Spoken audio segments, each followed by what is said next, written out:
آیت نمبر 3 کے بیچ میں ہم تھے. اعوذ باللہ من الشیطان الرجیم. بسم اللہ الرحمن الرحیم. الیوم یئس الذین کفروا من دینکم فلا تخشوہم واخشونی، یعنی آیت نمبر 3 کے درمیان میں ہے. آج کے دن مایوس ہو گئے وہ لوگ کہ جنہوں نے انکار کیا من دینکم، تمہارے دین کے بارے میں. فلا تخشوہم، تو مت تم ڈرو ان سے. واخشونی، بلکہ ڈرو تم مجھ سے. یعنی اب جب کہ کھانے پینے کے معاملے میں حلال حرام کے معاملات کو بھی ہم نے آخری حد تک واضح کر دیا اور یہ بتا دیا کہ وہ کون سے جانور ہیں جن کا گوشت تم کھا سکتے ہو، کون سوں کا نہیں کھا سکتے.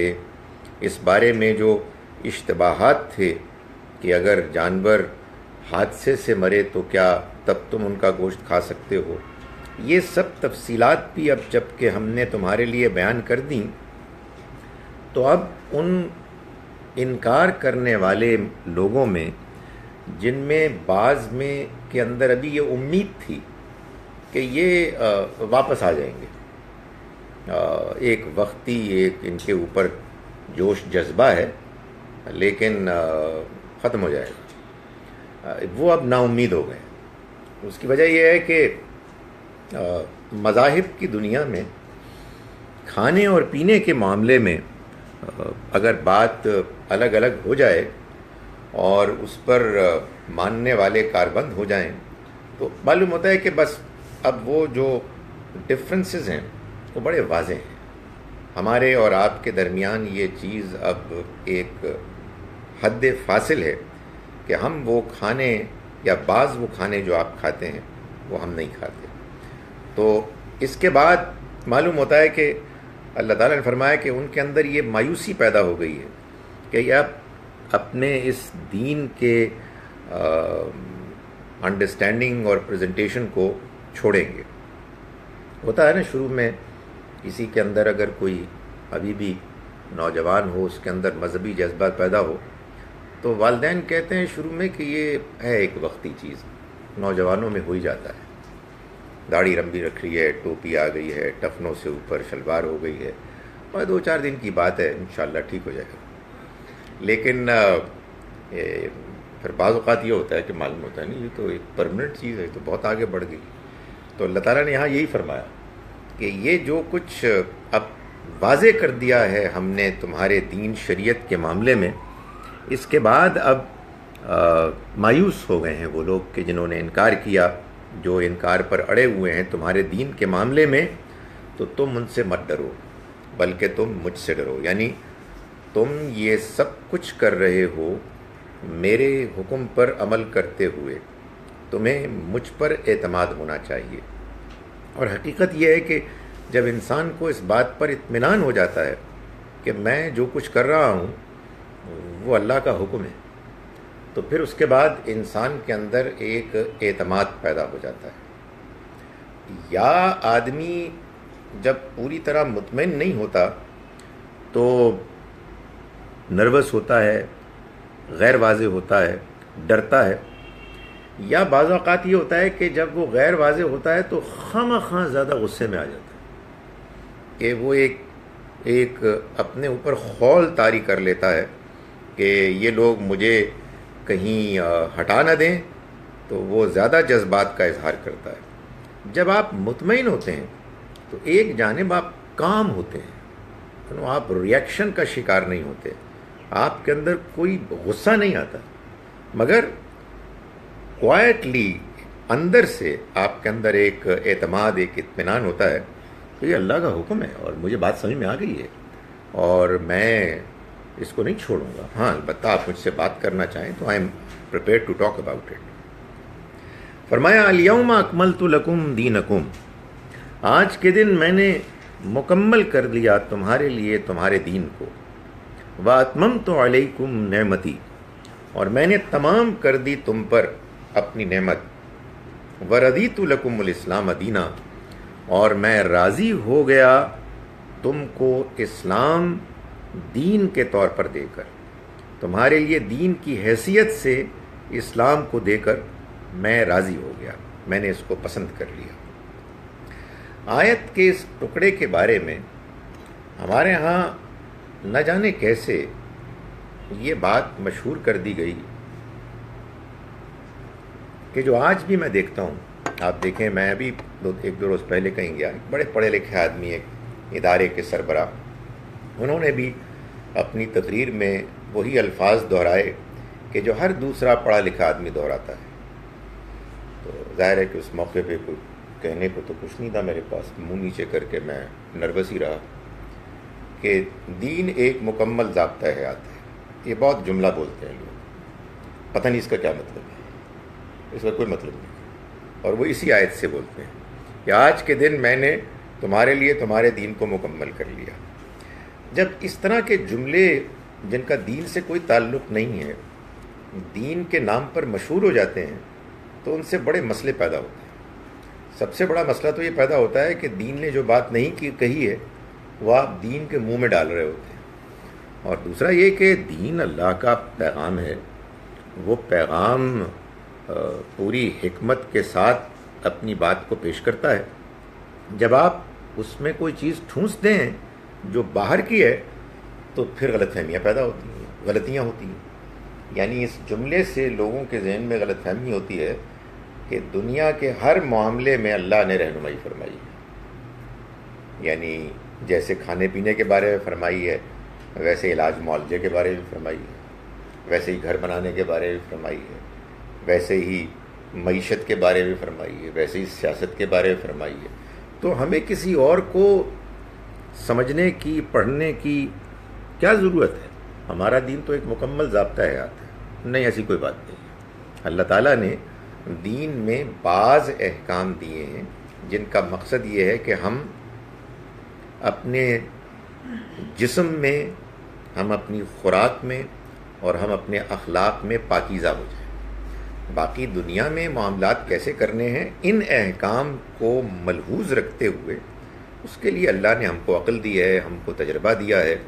اگر ہم اس میں ایک خاص ڈھانچے کے پابند ہو جائیں تو پھر اس کے بعد دنیا میں ترقی کیسے ہوگی؟ پھر آپ گاڑیاں، ہوائی جہاز کیسے بنائیں گے؟ پھر تو اونٹ اور گھوڑے پہ ہی سواری کریں گے۔ پھر آپ ٹینک اور میزائل کیسے بنائیں گے؟ پھر تلوار سے لڑیں گے۔ تو اس طرح کی کوئی بات نہیں کی اللہ تعالیٰ نے۔ یہ ایک غلط فہمی ہے کہ جس کو میرا خیال ہے کہ it's about time that it should go, it should finish. بہت ہو گئی بھائی، ایک غلط بات مشہور ہو گئی، لیکن اس کو اب ختم ہونا چاہیے۔ تو یہاں جو بات بیان کی گئی ہے وہ یہ ہے، اس کو سادہ طریقے سے سمجھ لیں کہ اگر اللہ رب العزت کے پیش نظر دین میں 50 احکام بیان کرنے تھے مثال کے طور پر، تو آج کے دن یہ 50واں حکم بیان کرنے کے بعد دین مکمل ہو گیا۔ اب اس کے بعد کوئی دین کے نام پر 51واں حکم نہیں آئے گا۔ یہ ہے دین مکمل ہونا، یعنی جس کو کہتے ہیں نا مکمل ضابطہ حیات، یہ اس سے بالکل الٹ بات ہے۔ خدا تعالیٰ نے اپنے بندوں پر یہ احسان کیا ہے، وہ اس احسان کو بیان کرتا ہے کہ میں نے تمہارے لیے دین بہت ہلکا، سادہ اور بہت تھوڑا رکھا ہے۔ ہم کہتے ہیں بہت زیادہ رکھا ہے، بہت زیادہ رکھا ہے، بہت مشکل ہے جی۔ یہ تو اللہ تعالیٰ کے احسان کو آپ بالکل الٹ کر رہے ہیں۔ سر اللہ کا نہیں سن رہے نا، تو لوگوں کی بات سن رہے ہیں، اسی لیے کبھی ان سے پوچھا کہ why do they think this کہ مکمل ضابطہ حیات ہے؟ وہ میں تو مجھے معلوم ہے، وہ میں آپ کو بتاتا ہوں، وہ سوال جواب میں آئے گا انشاءاللہ۔ یہ میں اس لیے کہہ رہا ہوں کہ بعض لوگ کہتے ہیں یہ آپ اس کے درمیان کیوں کرتے ہیں، ادھر سے کوئی اعتراضات۔ وہ معلوم ہے کیا ہوا ہے، دین میں بہت سی غلطیاں اچھی نیت سے ہوتی ہیں، لیکن اچھی نیت ہی تو کافی نہیں ہوتی نا، سمجھداری اور قرآن کو سمجھنا یہ بھی تو ضروری ہے، اس کے مطابق بات کرنی چاہیے۔ قصہ لگتا ہے کچھ یوں ہوا کہ 20ویں صدی کے شروع میں کامونزم، کیپٹلزم اینڈ سو آن، بہت سے اور ازمز آئے جن سے کہ مسلمان نوجوان متاثر ہو رہے تھے۔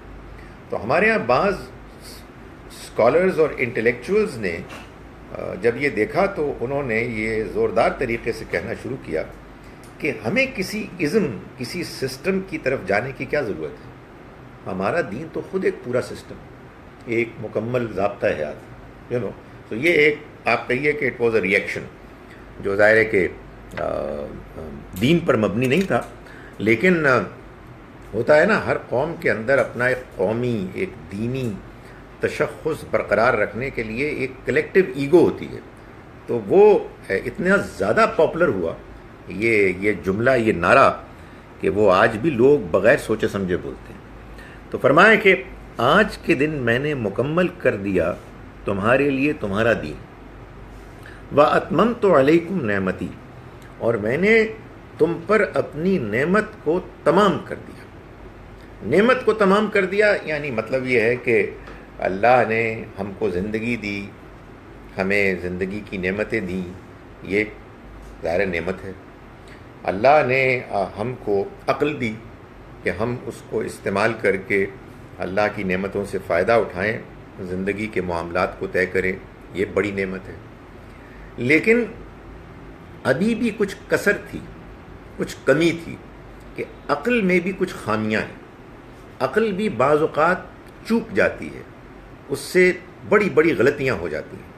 تو اللہ نے وحی الہی کے ذریعے سے اس عقل کی رہنمائی کرنے کے لیے اپنے دین کو بھیجا، اور جب اس دین کے احکام کو اس نے مکمل کر دیا تو اس نے کہا کہ اب میں نے اپنی نعمت بھی تمام کر دی، یعنی اب اللہ کی طرف سے جو باقی نعمتیں ملی ہیں ان میں یہ نعمت آ کے اس کو تمام کر رہی ہے۔ اس کو کہتے ہیں نا آئسنگ آن دا کیک، کہ اب گویا کہ اللہ کی طرف سے انسان کو اس دنیا میں جتنا ایک نعمت کا تصور ہو سکتا تھا وہ اس نے پورا کر دیا۔ وَرَضِيتُ لَكُمُ الْإِسْلَامَ دِينًا، اور تمہارے لیے دین کی حیثیت سے اسلام کو پسند فرمایا۔ یعنی مطلب یہ ہے کہ یہ دین وہ دین ہے کہ جو نہ یہودیت ہے نہ نصرانیت ہے، وہ نظریات کہ جس میں اللہ کے دین میں بہت سی خارج کی انسانوں کی اپنی چیزیں شامل ہو گئیں۔ حد یہ ہے کہ نام بھی انہوں نے اللہ کے دین اسلام کے نام سے الگ نام رکھ لیے، اس لیے کہ یہ اسلام صرف اسی دین کا نام نہیں ہے کہ جو محمد صلی اللہ علیہ وسلم لے کر آئے، تمام پیغمبر یہی دین لے کر آئے۔ ان سب ادیان میں ظاہر ہے ان کی اپنی اپنی زبانوں میں، یہ عربی زبان کا لفظ ہے اسلام، ان کی زبانوں میں جو بھی اس کے لیے لفظ ہوگا وہی لفظ تھا، وہی نام تھا کہ جو اللہ نے اختیار فرمایا۔ لیکن انسانوں کے ساتھ معاملہ یہ ہے کہ وہ پسند نہیں کرتے کہ پیور چیز جو ان کو ملی ہے اس کو اختیار کریں، وہ اپنی طرف سے پھر اضافے کرتے ہیں اور اپنے جذبات کا اظہار کرتے ہیں۔ تو اللہ راضی ہو گیا تمہیں اسلام کو دین کی حیثیت سے دے کر۔ فمن اضطر فی مخمصۃ غیر متجانف لإثم، اب اس کا تعلق پیچھے سے ہے کہ جو ہم نے پچھلی مرتبہ پڑھا تھا کہ یہ مردار، یہ خون، یہ خنزیر کا گوشت اور جو اللہ کے علاوہ کسی اور کے نام پر ذبح کیا گیا ہو، یہ سب حرام ہے۔ تاہم جو کوئی فمن اضطر، جو کوئی مجبور ہو گیا فی مخمصۃ، بھوک میں، یعنی شدید بھوک کی وجہ سے، غیر متجانف لإثم، بغیر گناہ کی طرف میلان رکھتے ہوئے، فإن اللہ غفور الرحیم، تو اللہ مغفرت کرنے والا، رحم کرنے والا ہے۔ یعنی یہ جتنی چیزیں بھی اللہ تعالیٰ نے بیان فرمائی ہیں کہ جو حرام ہیں، ان کے حرام ہونے کے باوجود اگر کبھی کسی شخص کو یہ مشکل پیش آ جائے کہ اس کے پاس کھانے پینے کے لیے کچھ بھی نہ ہو اور وہ شدید بھوک میں مبتلا ہو، اور وہ ان حرام قرار دی گئی کھانے کی چیزوں میں سے کسی کو کھا لے، ایسے کہ اس کا میلان گناہ کی طرف نہ ہو، جس کو دوسری جگہوں پہ فرمایا گیا غیر باغم ولا عادم، نہ شوق رغبت کے ساتھ اور نہ ہی اتنا کہ جتنی ضرورت ہے شدید اس سے زیادہ. تو جب کوئی مجبوراً ایسا کرتا ہے تو اللہ معاف کرنے والا ہے.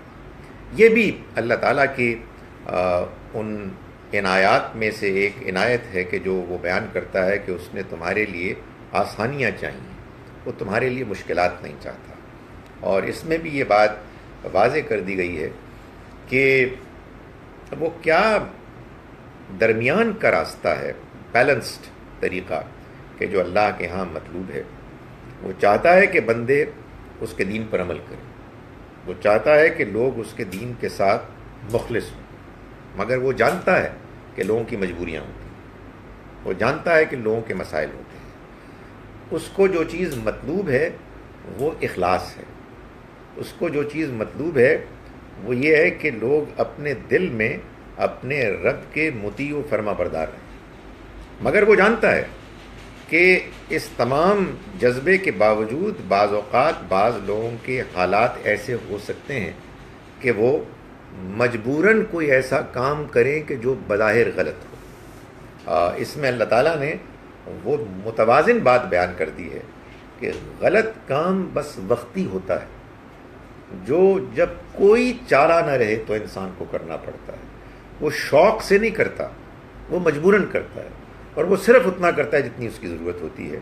تو اگر وہ ایسا کرتا ہے تو اللہ معاف کرنے والا ہے. یہ جو درمیان کا متوازن راستہ ہے، اس کو اگر آپ چھوڑ دیں گے تو یا تو آپ ایک شدت پسند انسان بن جائیں گے جو اپنی زندگی کو بھی اور دوسروں کی زندگیوں کو بھی مشکلات میں مبتلا کرے گا، جس کے نتیجے میں ان دا لانگ رن دین کا کوئی بھلا نہیں ہوگا بلکہ مسائل پیدا ہوں گے. خدا جانتا ہے نا ہمارے نیچر کو، ہماری کمزوریوں کو. یا پھر یہ ہوگا کہ لوگ برائی، فسق، فجور کی طرف اطمینان کے ساتھ مائل ہوئے، کیا کریں یہ مجبوری ہے. تو اللہ نے یہ بالکل درمیان کا راستہ بیان کیا ہے کہ اگر انسان اتنا مجبور ہو جائے کہ بھوک سے نڈھال ہو جائے. ظاہر ہے کہ آپ یورپ، امریکہ میں جاتے ہیں تو آپ کے پاس بہت سے کھانوں کے امکانات ہوتے ہیں، ویجیٹیرین گوشت، ویجیٹیرین کھانا بھی ہوتا ہے ایٹسیٹرا. تو اس میں کوئی بھوک کا امکان نہیں ہوتا. یہاں جو اجازت دی گئی ہے وہ اجازت ایک دوسری اجازت ہے. مجھے معلوم ہے کہ ایک آپ لوگوں کا ایک پاپولر موضوع ہے، وہ بھی آنے والا ہے، وہ باہر جا کے کھانے والا غیر یہ اہل کتاب. ہاں، یسألونک ماذا احل لہم، یہ پوچھتے ہیں آپ سے کہ ان کے لیے کیا چیز ہے کہ جو حلال ٹھہرائی گئی. سوال سمجھ میں آیا آپ کے؟ جی سر، آگے. حالانکہ ساری باتیں تو اللہ تعالیٰ نے بتا دی ہیں. ابھی ہم آپ سے یہ سوال کرنے بات یہ ہے کہ یہ قرآن مجید کا ایک اسلوب بیان ہے، اور ظاہر ہے کہ ہر کتاب کا ایک سٹائل ہوتا ہے. اگر آپ اس سے واقف نہیں ہوں گے تو آپ پھر بات کو پوری طرح سے نہیں سمجھ سکیں گے. یہاں قرآن مجید نے ایک سوال بیان کیا ہے کہ جو کیا جا رہا تھا. وہ سوال کیا تھا اس کو بیان نہیں کیا، وہ آگے کی بات سے واضح ہو جائے گا. کہ قرآن میں بہت ہوا ہے کہ سوال کو مختصر رکھا ہے اور جواب سے واضح ہو گیا ہے کہ سوال کیا تھا، اور سوال کی طرف اشارہ کر کے یہ بتا دیا کہ یہ ایک سوال کا جواب ہے.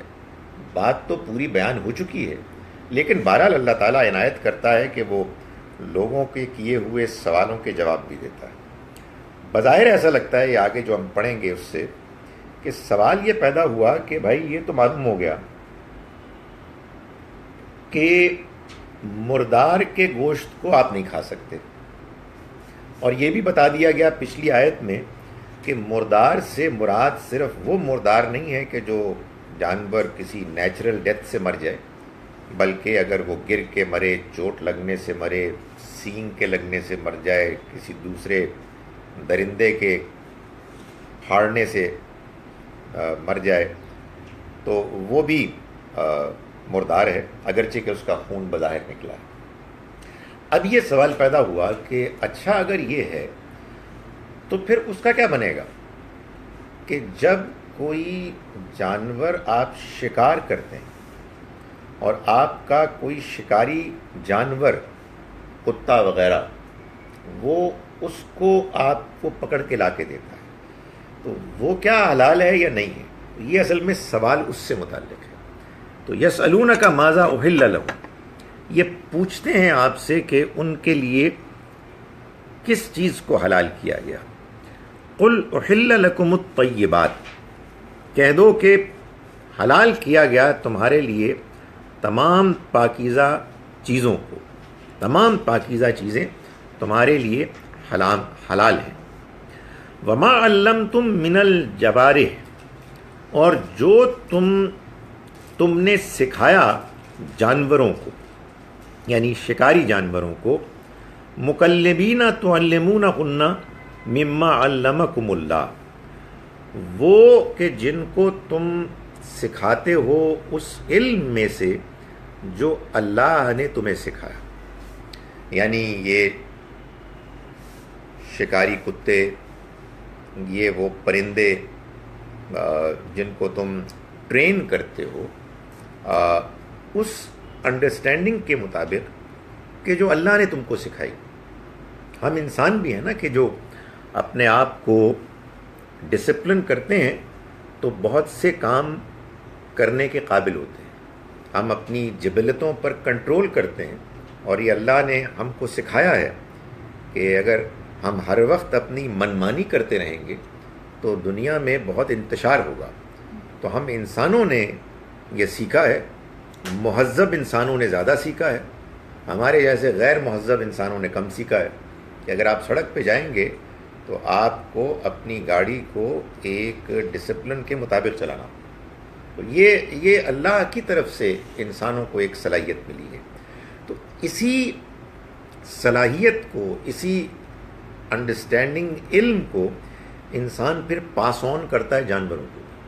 تو بعض جانوروں کو بھی وہ یہ ڈسپلن سکھا دیتا ہے کہ تم نے جب جانا ہے اس جانور کو پکڑ کے لانے کے لیے کہ جو ہم نے شکار کیا ہے، تو تم نے اس کو کھانا نہیں ہے، یعنی کوئی آسان چیز نہیں ہے کہ کتا ہے، کتا بھوکا ہے، لیکن آپ نے اس کو ایسے سدھارا ہے، ایسے اس کو ٹرین کیا ہے کہ وہ اب اس بات سے واقف ہے کہ وہ جا رہا ہے اور وہ جا کے اس پرندے کو، اس ہرن کو اٹھا کے لے کے آئے گا آپ کے لیے، لیکن خود نہیں کھائے گا۔ تو یہ اس کو بیان کیا جا رہا ہے۔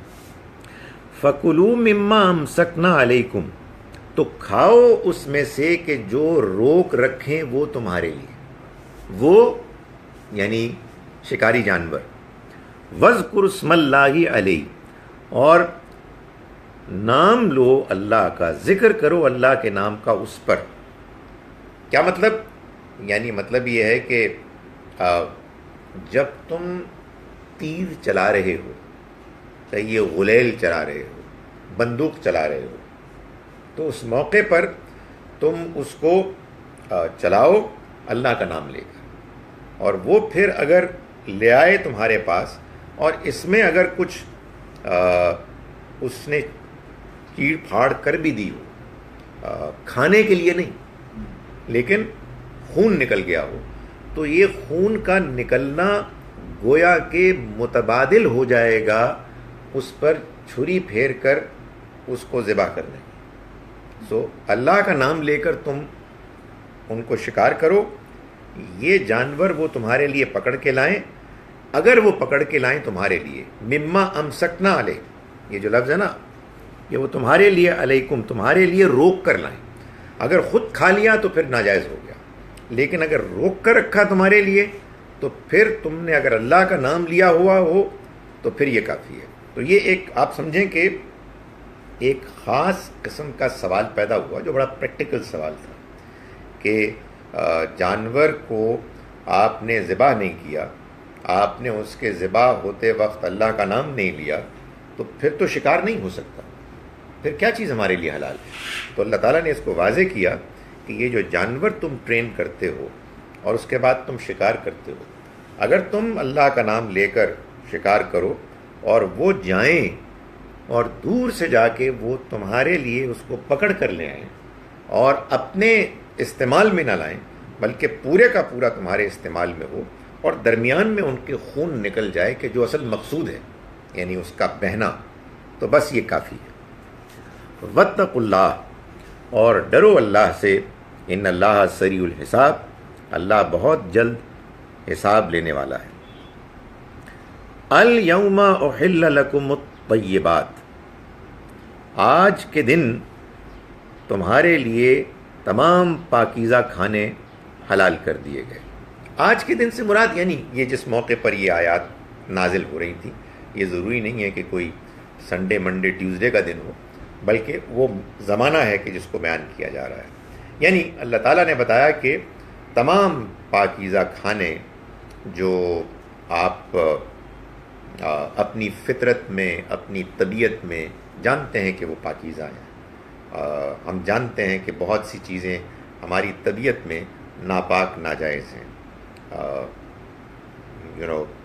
وہ جانور کے جو درندے ہیں وہ ہم نہیں کھاتے، وہ انسان کی طبیعت میں نہیں ہے۔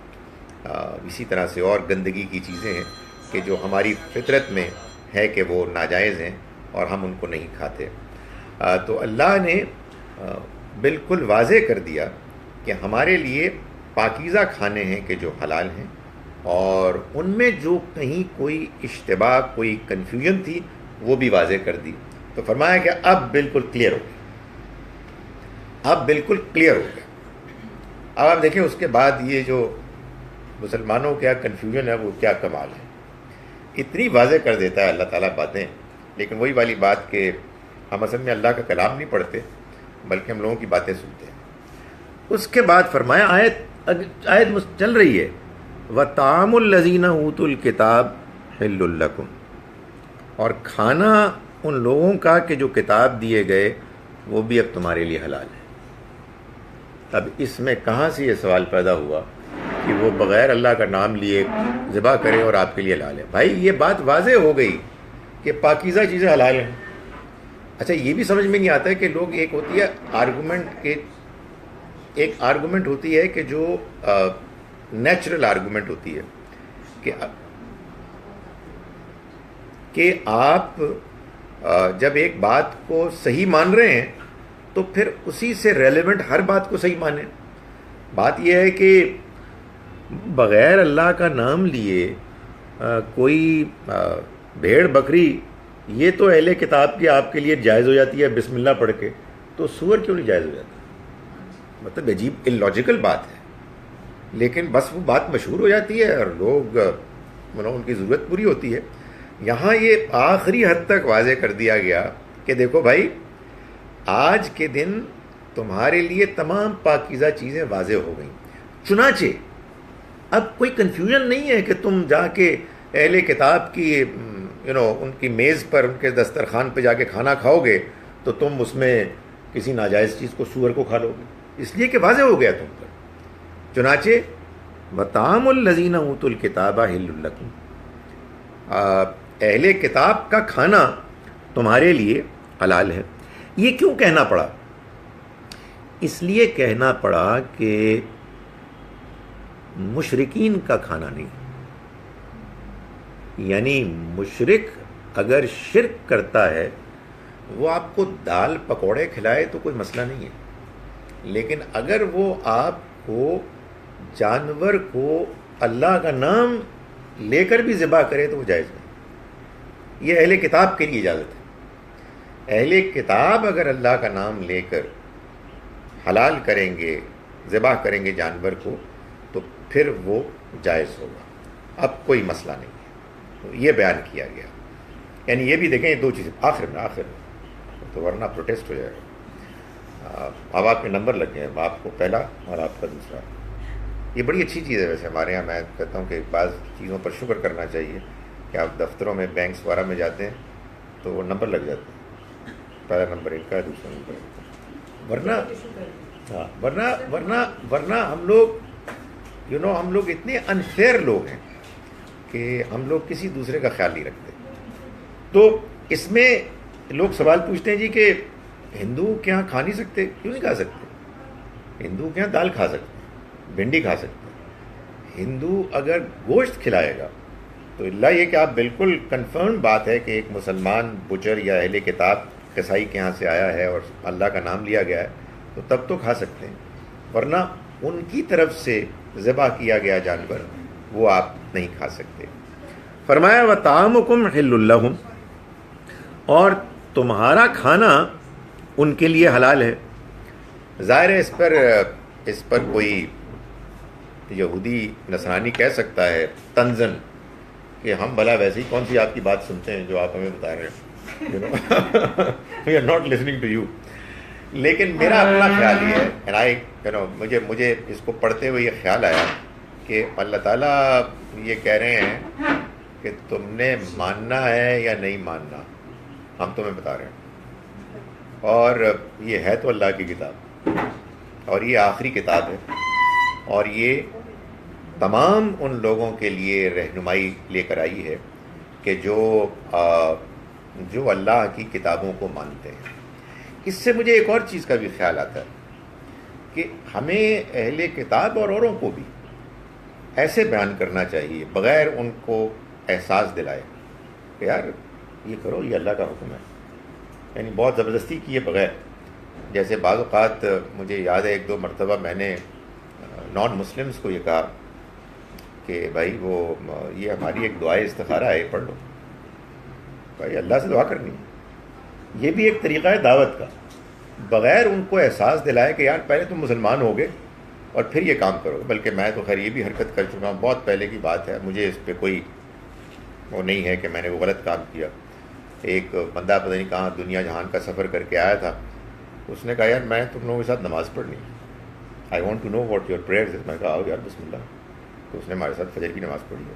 بھائی اس کو کوئی تجربہ ہوگا، وہ قریب آیا، میں بولی تو پہلے مسلمان ہو پھر وضو کر پھر آ، تو وضو تو خیر کرا دیا کہ یار اس کا بھی تجربہ کرو۔ تو معلوم ہوتا ہے قرآن مجید یہی بات کر رہا ہے کہ ان کا کھانا تمہارے لیے حلال ہے اور تمہارا کھانا ان کے لیے حلال ہے۔ وَطَعَامُكُمْ حِلٌّ لَّهُمْ وَالْمُحْصَنَاتُ مِنَ الْمُؤْمِنَاتِ وَالْمُحْصَنَاتُ مِنَ الَّذِينَ أُوتُوا الْكِتَابَ مِنْ قَبْلِكُمْ، اور اسی طرح سے پاک دامن عورتیں اہل ایمان میں سے جائز ہیں تمہارے لیے، اور پاک دامن عورتیں ان لوگوں میں سے کہ جو کتاب دیے گئے، یعنی اہل کتاب میں سے تم سے پہلے۔ اذا آتیتموہن، جب تم ان کو ادا کرو، اجورہن، ان کے مہر، محسنین، ان کے ساتھ پاک دامنی اختیار کرنے کے ارادے سے، غیر مسافین، نہ کہ بدکاری کرنے والے بن کر، ولا متخذی اقدان، اور نہ چوری چھپے آشنائی کرنے والے، یعنی اس شرط کے ساتھ کہ تم پاک دامن رہنے والے ہو، نہ بدکاری کرنے والے اور نہ چوری چھپے آشنائی کرنے والے۔ سورہ بقرہ میں اللہ تعالیٰ نے یہ بات بیان فرمائی تھی کہ مسلمان مرد کسی مشرکہ عورت سے شادی نہیں کرے گا، اور نہ کوئی مومن عورت کسی مشرک سے شادی کرے گی، نکاح کو حرام کر دیا گیا ان کے ساتھ۔ اس کے بعد اللہ تعالیٰ نے یہاں اس میں یہ ایکسیپشن بیان کی ہے کہ چونکہ اہل کتاب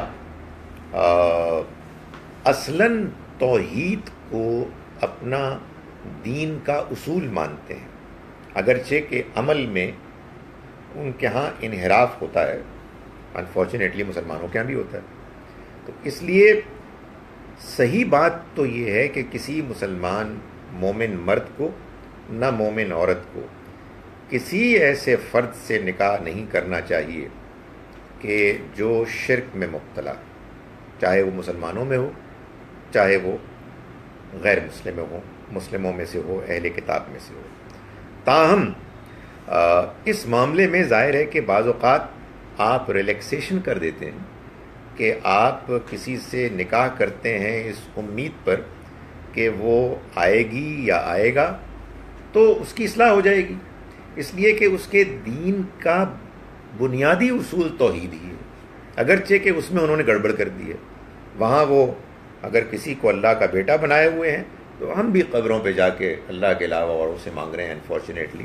تو یہ ظاہر ہے کہ شرک کی وہ آلودگی اور گندگی ہے کہ جو شامل ہو گئی ہے، تو اللہ تعالیٰ نے اس میں معلوم ہوتا ہے کہ یہ ایک کنسیشن دیا ہے کہ جو مسلمان ہیں اگر وہ عورتیں پاک دامن ہیں تو ان کے ساتھ نکاح ہو سکتا ہے، اور اسی طرح سے اگر وہ اہل کتاب ہیں تو ان کے ساتھ بھی نکاح ہو سکتا ہے، مگر اس اصل اصول کو سامنے رکھیں کہ ایک تو انہیں پاک دامن ہونا چاہیے، اور دوسرا انہیں شرک سے پاک ہونا چاہیے۔ اگر وہ نہیں ہیں تو ارادے میں یہ ہو کہ ان کو اس سے پاک کرنا ہے، لیکن کسی صورت بھی اس شخص کے ساتھ نکاح نہیں ہو سکتا کہ جس کا دین ہی بنیادی طور پر شرک پر مبنی ہے، جو اپنے دین میں اللہ کے علاوہ اور خداؤں کو بھی باقاعدہ مانتے ہیں۔ ایک ہے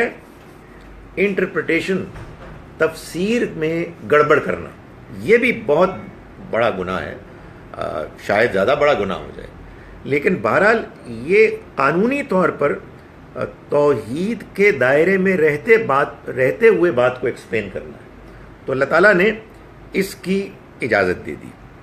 ظاہر ہے اس میں ایک سوال اور باقی رہتا ہے جو آج کے دور میں اور زیادہ نمایاں ہو گیا ہے کہ کیا یہ اجازت مسلمان مردوں ہی کو ہے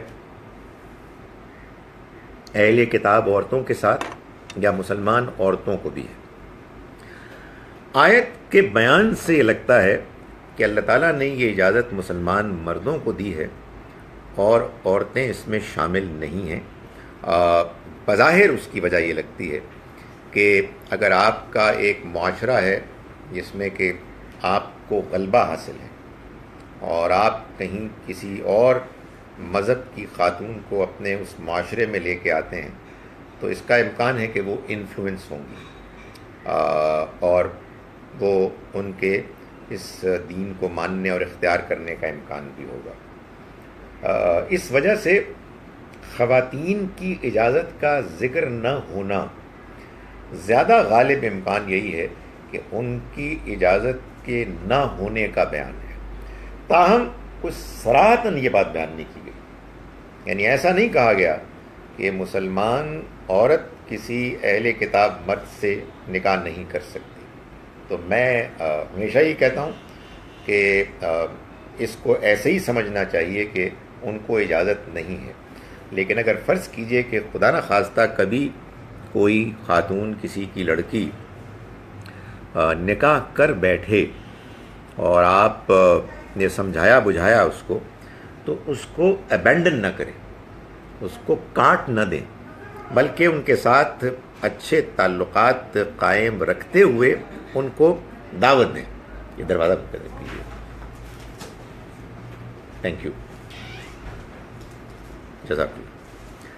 تو یہ ہے نکاح کے معاملے میں فرمایا کہ یہ جو نکاح ہے اس میں ایک تو مہر کی ادائیگی ضروری ہے، اور دوسرا یہ کہ اس کا مقصد یہ ہے کہ محسنین، کہ تم پاک دامن رہنے والے ہو، غیر مصافین، نہ بدکاری کرنے والے، ولا متخذی اخدان، اور نہ چوری چھپے آشنائی کرنے والے۔ یعنی مطلب یہ ہے کہ اس سارے انسٹیٹیوشن کا مقصد یہی ہے کہ تم لوگ پاک دامن رہو اور اس گندگی سے اپنے آپ کو بچاؤ کہ جو نکاح کے علاوہ نکاح سے باہر تعلقات کی گندگی ہے۔ فرمایا وَمَن یکفر بالایمان، اور جو کوئی ایمان کا انکار کر دے گا، فقد حبط عملہ، تو اس کے عمل ضائع ہو جائیں گے۔ یہ بڑی اہم اور بڑی سنگین بات ہے کہ انسان کو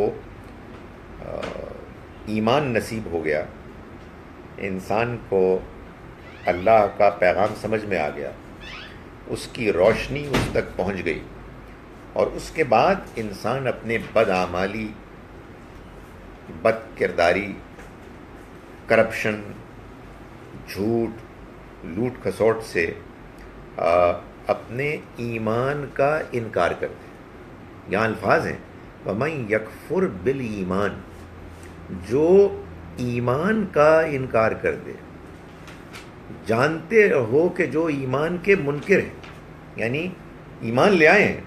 میں اس لیے کہتا ہوں کہ کس چکر میں پھنس گئے ہیں مسلمان کے غیر مسلم کافر ہوتا ہے اور مسلمان مومن ہوتا ہے. یہ بالکل ہی عجیب بات ہے. آپ ایمان لے آئے ہیں اور پھر آپ نے اس کا انکار کر دیا. یعنی اس سے معلوم ہوتا ہے کہ غلط رویہ، بعض گناہ ایسے ہوتے ہیں کہ جس کے نتیجے میں انسان کا ایمان ضائع ہو جاتا ہے. یہاں فرمایا گیا فقد حبط عملہ، اس کا عمل ضائع ہو گیا، اس کی محنت ضائع ہو گئی. کون سا عمل؟ نیکی کا. اس سے مراد یہ نہیں ہے کہ اس کی بزنس ضائع ہو گئی، نہیں، اس کی نیکی کا عمل ضائع ہو گیا. یعنی اللہ تعالیٰ، آپ سمجھیے اس بات کو، ہر انسان کے نیکی کے عمل کو اس کی قدر کرتا ہے، اس کو اہمیت دیتا ہے. ہر انسان کی اللہ تعالیٰ قدردان ہے، شاکر ہے. آپ کوئی نیکی کا عمل کرتے ہیں انسانوں کی بہتری کے لیے، بہبود کے لیے، اللہ کو راضی کرنے کے لیے، آخرت میں کامیابی کے لیے. یہ تین ہوتے ہیں نا موٹیوز. ایک آپ کے اندر نیکی کا جذبہ ہے، اس کی تسکین کے لیے آپ نیکی کرتے ہیں. یہ بھی بڑا ویلڈ ریزن ہے نیکی کرنے کا، خدا کا دیا ہوا ہے. میں نیکی اس لیے کر رہا ہوں کہ میرا دل مطمئن ہو رہا ہے، مجھے لگتا ہے کہ یہ ٹھیک ہے. تو یہ اللہ کی طرف سے میں نیکی کر رہا ہوں کہ میں اپنے اللہ کو راضی کرنا چاہتا ہوں. یہ بھی پرفیکٹلی ویلڈ ریزن ہے. میں نیکی کر رہا ہوں اس لیے کہ میں جنت چاہتا ہوں. یہ بھی کوئی گھٹیا ریزن نہیں ہے، یہ بھی بہت اعلیٰ ریزن ہے، اس لیے کہ یہ جنت کا فیصلہ اللہ نے کیا ہے اور جنت میں نے دیکھی نہیں ہے. لیکن اگر وہ بتا رہا ہے تو میں اس پر بھروسہ کر کے یہ کر رہا ہوں، تو اس میں کیا برائی ہے؟ اس میں کوئی شرم کی بات نہیں ہے. لیکن تینوں چیزیں ہونی چاہیے. کبھی کسی کا غلبہ ہوتا ہے، کبھی کسی کا غلبہ ہوتا ہے. مگر اللہ تعالیٰ نے یہ بتایا ہے کہ آپ نیکی کرتے ہیں اور اس نیکی کے ساتھ آپ بعض ایسے جرم کرتے ہیں کہ جو گھنونے ہیں، تو اس سے نیکی ضائع ہو جاتی ہے. یعنی بس معلوم ہوتا ہے کہ آپ نیکیاں کر رہے ہیں، سب کچھ کر رہے ہیں، ایک بندے کو قتل کر دیا اور اس کو قتل کرنے کے بعد کوئی شرمندگی نہیں، تو ختم ہو گیا سب کچھ. آپ نے کسی کی زمین چھین لی اور اب آپ اس پہ بیٹھے ہوئے ہیں اور عمرے پہ عمرے کر رہے ہیں، لوگوں کو، یتیم خانوں کو آپ چلا رہے ہیں، ضائع ہو گئی.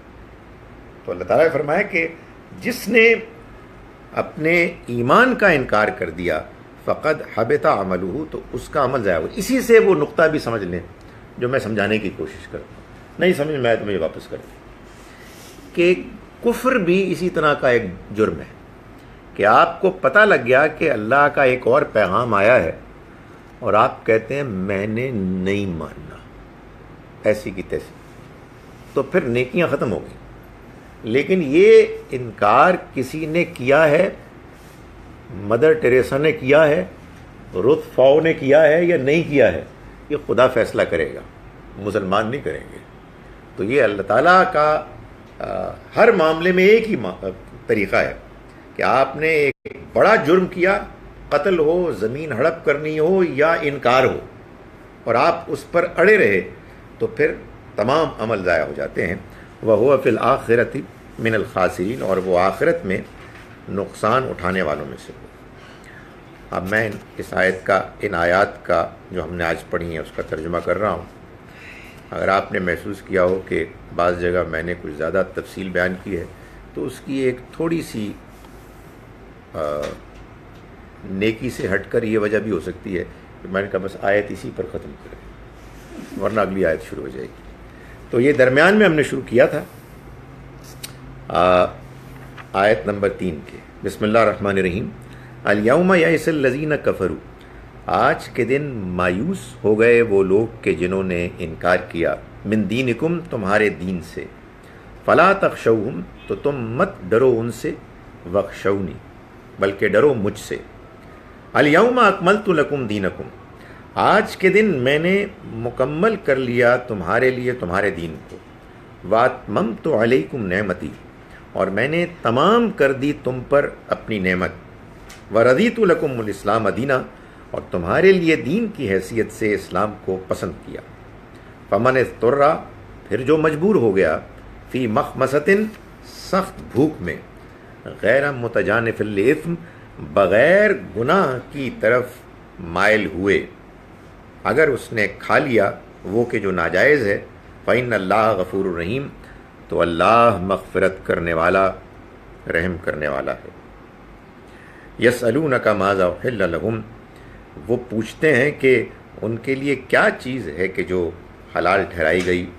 قل احل لکم الطیبات، آپ کہہ دیجئے کہ تمہارے لیے حلال قرار دیا گیا تمام پاکیزہ کھانوں کو، وما علمتم من الجوارح، اور اس کو بھی کہ جو تم سکھاتے ہو شکاری جانوروں. سمجھے نا آپ، یعنی ایک عمومی بات کرنے کے بعد وہ جو سوال تھا اصل اس کی طرف، اور اس کو بھی کہ جو تم نے سکھایا شکاری جانوروں کو، مکلبین تعلمونہن مما علمکم اللہ، تم سدھارتے ہو، تم کو سکھاتے ہو اس علم میں سے کہ جو اللہ نے تم کو سکھایا. اس میں میں اپنی ایک نالائقی کا اعتراف کرنا چاہتا ہوں، حالانکہ اس طرح کی نیکی کی کوئی ضرورت نہیں ہوتی، لیکن کبھی کبھی آدمی موڈ میں آ جاتا ہے. یہ جو مکلبینہ استعمال ہوا ہے، میں جب بھی اس کو پڑھاتا ہوں میں کوشش کرتا ہوں کہ مجھے سمجھ میں آ جائے لفظ. اس کا آپ کو معلوم ہے کہ یہ لفظ جو ہے اس کے اندر کتا ہے، کتا، کلب، تو یہ اس سے یہ بنا ہے. لیکن اس کا اس جملے میں مطلب کیا ہے، میں اعتراف کرتا ہوں کہ ابھی تک میں نہیں سمجھ پایا. میں کافی چیزیں کنسلٹ کی، لیکن دعا کریں مجھے کس دن سمجھ میں آ جائے. فَكُلُوا، جب آپ لوگوں کا ترجمہ وہاں یہاں تک پہنچے گا تو ہو سکتا ہے کہ سمجھ میں آ جائے. فَكُلُوا مِمَّا أَمْسَكْنَا عَلَيْكُمْ، تو تم کھاؤ اس میں سے. میں اس لیے بھی کہہ رہا ہوں کہ کوئی اگر پڑھا لکھا آدمی ادھر سن رہا ہے تو مجھے سمجھا دے گا. تو کھاؤ تم اس میں سے، امسکنا علیکم، کہ جو وہ تمہارے لیے روک رکھیں. وَاذْكُرُوا اسْمَ اللَّهِ عَلَيْهِ، اور یاد اور نام لو اللہ کا، ذکر کرو اللہ کے نام کا اس پر. وَاتَّقُوا اللَّهَ، اور ڈرو اللہ سے. ان اللہ، کچھ رہ گیا؟ کسی نے پرٹیکولرلی سوال پوچھا ہو سکتا ہے جس کے جواب میں یہ لفظ استعمال کیا گیا. پورا جملہ ہے نا، وہ پورے جملے میں ایک چیز آئی ہے جو کیوں آئی ہے یہ دیکھتے ہیں اس کو. وَاتَّقُوا اللَّهَ، اور ڈرو اللہ سے. ان اللہ سریع الحساب، یقیناً اللہ حساب لینے میں جلدی کرنے والا. الیوم احل لکم الطیبات، آج کے دن حلال کر دیے گئے تمہارے لیے تمام پاکیزہ کھانے. وطعام الذین اوتوا الکتاب حل لکم، اور کھانے اہل کتاب کے تمہارے لیے حلال کیے گئے. وطعامکم حل لہم، اور تمہارے کھانے ان کے لیے حلال کر دیے گئے. والمحصنات من المؤمنات، اور پاک دامن عورتیں اہل ایمان میں سے یہ تمہارے لیے حلال ہیں. والمحصنات من الذین اوتوا الکتاب، اور پاک دامن عورتیں ان میں سے کہ جو اس گروہ میں سے ہیں کہ جو کتاب دیے گئے، اہل کتاب میں سے. من قبلکم، تم سے پہلے، یعنی تم سے پہلے کتاب دیے گئے. اذا آتیتموہن، جب تم دے دو ان کو، اجورہن، ان کا مہر. محسنین غیر مسافحین، جبکہ تم اس شرط کے ساتھ کہ تم بھی پاک دامن رہنے والے ہو. غیر مسافحین، نہ بدکاری کرنے والے. ولا متخذی اخدان، اور نہ چوری چھپے آشنائی کرنے والے. ومن یکفر بالایمان، اور جو ایمان کے منکر ہوئے. فقد حبط عملہ، تو ان کے سب اعمال ضائع ہو گئے. وہو فی الآخرۃ من الخاسرین، اور وہ آخرت میں نقصان اٹھانے والوں میں سے ہوں گے. اب وہ اسی سیکوینس میں سوال ہوں گے جو آپ کو ٹکٹ ملا ہے. آپ وہ ٹکٹ آپ نمبر پہ طے کریں. نہیں، میرا سوال سے وہی تھا کہ what is there explanation of کہ جی یہ مکمل ضابطۂ حیات، وہ اس کے اوپر کیا کس وجہ سے وہ اس کنکلوژن پر آئے؟ وہ ایک تو میں نے بتایا محرک اس کا کہ یعنی سوال یہ ہے کہ جو لوگ یہ کہتے ہیں کہ دین ایک مکمل ضابطۂ حیات ہے، وہ کس بنیاد پر کہتے ہیں.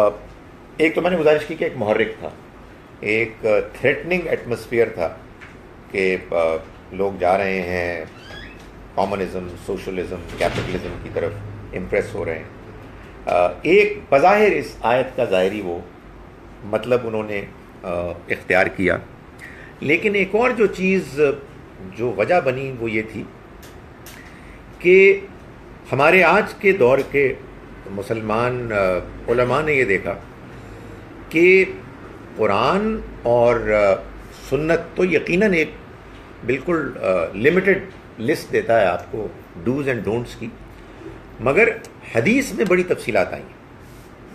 تو ان ساری تفصیلات کو بھی انہوں نے دین کا الگ سے ایک حصہ قرار دیا، انڈیپینڈنٹ. اور پھر قرآن، سنت، حدیث کو فقہا نے مزید بیان کیا. تو وہ اتنا زیادہ لٹریچر اب ہو گیا ہے، یہ کرنا ہے، یہ نہیں کرنا، یہ پسندیدہ ہے، کہ انہوں نے کہا جی یہ سب کچھ تو ہے ہمارے پاس. سو وہ وہ ایک پریکٹیکل چیز بھی جو سامنے آئی، تو اس کے بعد انہوں نے کہا جی کہ آپ ادھر جاتے کیوں ہیں؟ بینکنگ کرنی ہے تو اسلامک بینکنگ کریں، مشارکہ، مضاربہ، مرابحہ، بیع معجل، ہے نا، اس طرح بیع سلم and so on. Why do you have to go there? تو یہ انہوں نے بات کی، اس کے نتیجے پہ یہ سب کچھ ہو گیا. تو آپ یہ دیکھیے کہ بعض اوقات نیکی کے ساتھ کی ہوئی غلطیاں جو ہے کس مشکل میں ڈال دیتی ہیں. اس میں بڑے مسائل ہیں. اس میں ایک تو یہ کہ مسلمان خود مشکل میں پھنس گئے. اب آپ یہ کہیں گے کہ دنیا میں جو مسئلہ بھی پیدا ہوتا ہے اس کا حل آپ کے دین میں ہے تو کوئی نہیں. تو آپ کہہ رہے ہیں میری طرح کے کسی مولوی صاحب کے پاس آ جائیں گے، میں کہوں گا اس کا یہ حل ہے، ہر مولوی اپنی وہ کر دے گا. اور چونکہ مکمل ضابطہ حیات ہے، حل آپ کو مل گیا. یہ مسئلہ ہے مصیبت. دوسری مصیبت کیا ہے؟ دوسری مصیبت یہ ہے کہ یہ دین کی دعوت کے راستے میں بہت بڑی رکاوٹ ہے. کہ آپ لوگوں کو جب دین سمجھائیں گے غیر مسلموں کو تو کہیں یہ تو سمجھ نہیں آ رہا، آپ کی اسلامک بینکنگ سمجھ ہی نہیں آ رہی، یہ اسلام ہے.